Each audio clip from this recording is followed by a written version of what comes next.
Hi, I'm Kimberly Fox. I got some of Kettlebell King's newly designed 33 millimeter handles. So they're basically designed so that they're a teardrop shape or oval shape on the handle. So um, it's going to be like 35 millimeters long and only 33 millimeters wide. So it fits better in the hook grip of the hand. So I've been playing with it all week, and I've been using it in conjunction with the old style Kettlebell King's 35 millimeter handle. I'll show you the difference in the handles. I cleared all the chalk off this one so we could look at it. So you can see that the handle is definitely like a more narrow looking, and then also on the side the horns of the kettlebell are wider and more teardrop shape to fit your wrist better in the overhead position. So I've been swinging an old one and a new one at the same time doing long cycle. So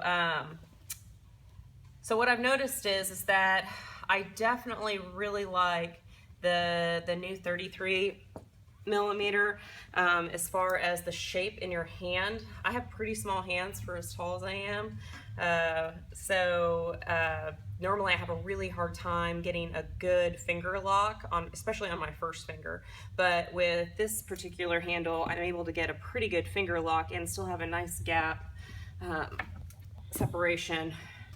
Versus with this one, like I can barely reach and I have to strain a lot more in order to maintain this separation, and I end up normally just having to go to either my middle finger when I finger lock, or sometimes I don't finger lock at all.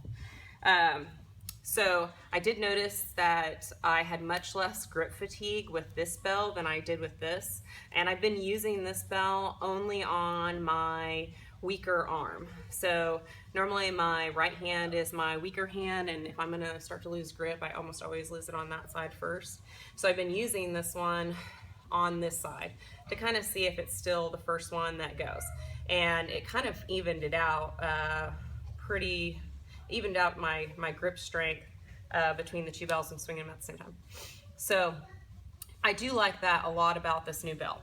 Also on the new bell, there's pitting on the handle. I don't know if you'll be able to see it in video, but there's little tiny pits all over the handle.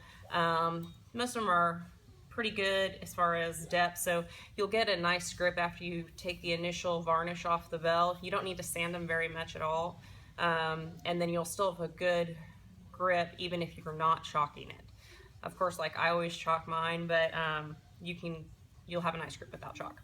So now as far as the horn of the bell, I honestly did not notice that much of a difference for me. I know some people have said that they really like it, they're getting faster insertion. I didn't really tell that much of a difference. Comfort wise, it felt about the same. And like I said, I was swinging these two at the same time. So I really did not notice a difference from one side to the other as far as comfort goes when I'm in the rack or when I was in overhead position. It felt kind of the same to me. So, but I did like the grip a lot better. I seem to have a lot less pinching in my fingers because of the way it's made more to sit down in that oval shape of your fingers, because when I make a grip, you know, like my fingers aren't necessarily like perfectly round. So it did sit a lot more comfortably like that. It took chalk really well after just the first sanding, which I posted a video earlier this week on the chalking of this one. And then I even tried snatching with it yesterday, and it felt really good grip-wise for snatch. I could kind of see with snatch that it might have felt a little bit better on the insertion going overhead, but I'm not a super efficient snatcher. I don't snatch a ton, so I'm gonna have to have somebody else verify that. But I do really like the newly designed bell. Grip's a lot better, but I don't really notice that much of a difference with the handles. It wasn't uncomfortable, so it wasn't better or worse with the wider horn. So pretty good. I like it.